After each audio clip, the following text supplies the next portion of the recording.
Joint family. रोशनी, अब तेरी शादी की उम्र हो चुकी है। सब तेरे लिए लड़का देख रहे हैं और तू है कि 8-9 बजे बिस्तर से उठ रही है।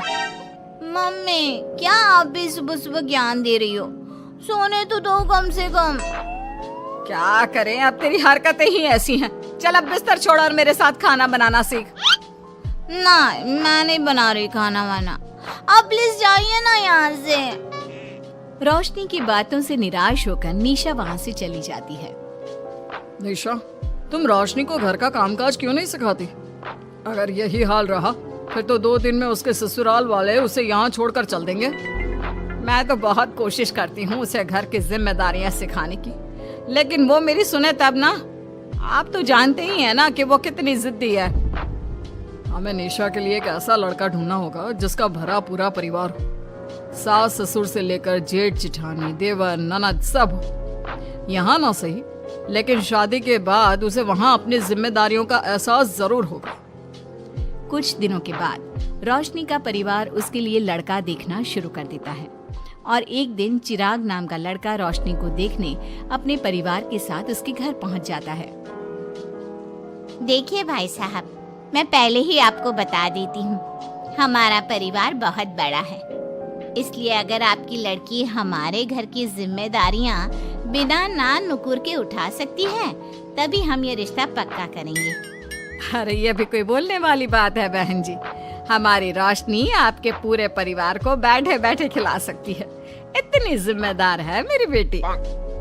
अगर ऐसी बात है फिर तो हमें इस रिश्ते से कोई आपत्ति नहीं है। तो फिर चट मंगनी पट ब्याह के बारे में क्या ख्याल है? हाँ बिल्कुल, शादी में देर किस बात की। 3 हफ्ते बाद ही शादी का शुभ योग है। अगर आपको कोई दिक्कत ना हो तो हम इनकी शादी भी 3 हफ्ते बाद ही करा देते हैं। अरे हमें इसमें कोई परेशानी नहीं है।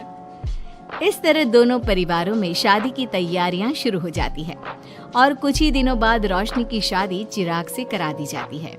शादी के बाद बहू, इनसे मिलो। ये है तुम्हारी दादी सास, ये बड़ी सास और बड़े ससुर, ये तुम्हारे जेठ, ये जेठानी, ये दोनों तुम्हारे देवर और ये इस परिवार की सबसे छोटी बेटी सिमरन, यानी कि तुम्हारी ननद है। परिवार में इतने सारे लोगों को देखकर रोशनी का सर चकरा जाता है। वो अपना सर पकड़ लेती है और मन ही मन सोचने लगती है, हे भगवान, ये किस जन्म का बदला लिया है आपने मुझसे? मैंने क्या बिगाड़ा था आपका जो आपने मुझे ऐसा परिवार दिया? बेटा, किस सोच में पड़ गई तुम? और कितने लोग हैं आपके परिवार में? बस हम इतने ही लोग हैं बेटा, ज्यादा लंबा परिवार नहीं है हमारा। अब इससे लंबा और कितना बड़ा परिवार होगा आपका? ये ससुराल कम चिड़ियाघर ज्यादा लग रहा है। कुछ कहा क्या तुमने बेटा? नहीं मम्मी जी, वो मैं बहुत थक गई हूँ, तो क्या अब मैं सोने जा सकती हूँ? हाँ, क्यों नहीं बहू। चिराग, बहू को अंदर कमरे में लेकर जा। जी माँ। चिराग रोशनी को अंदर कमरे में लेकर जाता है। चिराग, मुझे यहाँ नहीं रहना, मुझे अलग रहना है। ये तुम क्या बोल रही हो रोशनी? अभी तो आई हो तुम और अभी अलग होने की बात कर रही हो। परिवार वालों को पता चलेगा तो कितने दुखी होंगे वो लोग। मुझे नहीं मतलब किसी से, और इसे तुम परिवार कहते हो? ये परिवार कम कोई गली मोहल्ला ज्यादा लग रहा है। रोशनी, अभी तुम नई हो इस परिवार में, इसलिए शायद तुम्हें ऐसा लग रहा है। कुछ दिन में आदत हो जाएगी तुम्हें। चिराग की बात सुनकर रोशनी अपना सर पकड़ लेती है। आपको समझाना तो दीवार में सर पटकना है। मैं सो रही हूँ, लाइट ऑफ मत करना, मुझे अंधेरे में नींद नहीं आती। इतना बोलकर रोशनी बिस्तर पर लेट जाती है। रोशनी को देखकर चिराग का मुंह खुला का खुला रह जाता है। वो भी पैर पटकते हुए बिस्तर के दूसरे कोने में अपना मुंह मोड़कर सो जाता है। अगले दिन, देवरानी जी, आप उठ भी जाइए, सुबह के 6 बज चुके हैं। सोने दो ना मम्मी, क्यों परेशान कर रही हो? देवरानी जी, मैं आपकी मम्मी नहीं जेठानी हूँ। सुबह सुबह क्या मजाक है मम्मी? इतना कहकर रोशनी अपनी आंखें मसलते हुए उठती है और अपनी जेठानी को देखकर चौंक जाती है। दीदी आप यहाँ?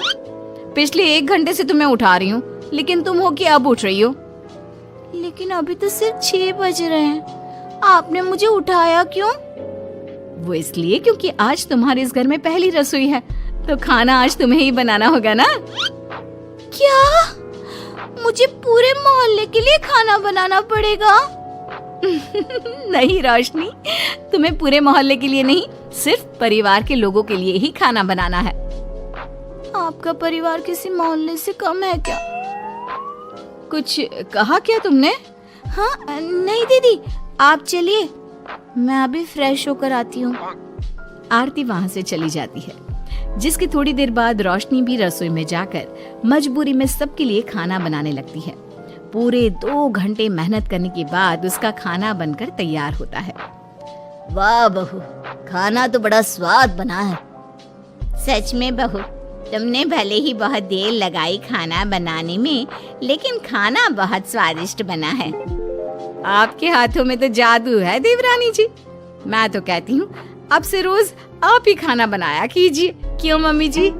हाँ हाँ बेटा, बिल्कुल ठीक कहा तुमने। रोशनी, आज से रोज तुम ही खाना बनाना। ये सुनकर रोशनी चौंक जाती है। खाना खाने के बाद सभी लोग रोशनी को शगुन का नेक देते हैं और फिर अपने अपने रूम में चले जाते हैं। क्या यार रोशनी, इतना टेस्टी खाना बनाना जरूरी था क्या? अब फंस गई ना तू। ये सब माँ पापा की वजह से हो रहा है, उनके कारण मुझे ये सब झेलना पड़ रहा है। रोशनी गुस्से में अपने रूम में जाती है और अपनी माँ को फोन मिलाती है। मम्मी, मैं आपको कभी माफ नहीं करूंगी। आपने जानबूझकर मुझे इतने बड़े परिवार में भेजा है, जहाँ मुझे सांस लेने की भी फुर्सत नहीं है। हमने ये सब इसलिए किया ताकि तू अपनी जिम्मेदारियां निभाना सीखे। अब मायके की तरह ससुराल में भी अपनी जिम्मेदारियों से मुंह मत मोड़ लेना। मुझे नहीं रहना माँ यहाँ। इस घर में जितने लोग हैं, उतने तो हमारे गली मोहल्ले में भी नहीं थे। माँ, मैं आपसे आपकी सारी बातें मानूंगी, पर प्लीज मुझे यहाँ से ले जाइए। बिल्कुल नहीं, अब से वही तेरा सब कुछ है। वहाँ से भागने के बजाय अपनी जिम्मेदारियां पूरी करना सीख, इससे हमें भी थोड़ी खुशी मिल जाएगी। माँ की बातों से निराश होकर रोशनी फोन काट देती है, जिसके बाद उसकी नजर नेक में मिले पैसों पर पड़ती है और वो फटाफट से बिस्तर पर बैठकर पैसे गिनना शुरू कर देती है। अरे वाह, ये तो पूरे 25,000 रुपए हैं। किसी ने भी 5100 से कम का नेक नहीं दिया। चलो अच्छा है, कुछ तो फायदा हुआ इतने बड़े परिवार में शादी करने का। अब इन सब पैसों से मैं अकेले शॉपिंग करूंगी, बहुत मजा आएगा। शॉपिंग के बारे में सोच सोच कर ही रोशनी अपने बिस्तर पर कूदने लगती है। उसे बिस्तर पर कूदता देख सभी लोग चौंक जाते हैं। भाभी, आप ऐसे क्यों उछल रही हो? छोटी बच्ची हो क्या? अपनी ननद की बात सुनकर रोशनी का मुंह खुला का खुला रह जाता है। थोड़ी देर बाद रोशनी घर में बिना बताए शॉपिंग के लिए निकल जाती है और शगुन में मिले पूरे पैसों को शॉपिंग में उड़ा देती है। शाम में, देवरानी जी कहाँ गई थी आप? जानते हैं सब आपके लिए कितना परेशान हो गए थे। कम से कम आपको बताकर तो जाना चाहिए था ना।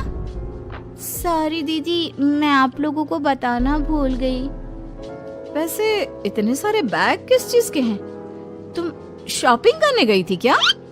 हाँ दीदी, वो आज नेक में इतने सारे पैसे मिले थे ना, तो मैंने सोचा क्यों ना मैं उन पैसों की शॉपिंग ही कर लूं। अरे वाह, ये तो बहुत अच्छा सोचा तुमने। मम्मी, पापा, सिमरन, देवर जी, सब बाहर आइए। देखिए रोशनी हम सब के लिए क्या लाई है। रोशनी कुछ समझती उससे पहले ही वहाँ सब लोग आ जाते हैं। क्या हुआ आरती बहू, क्यों चिल्ला रही हो?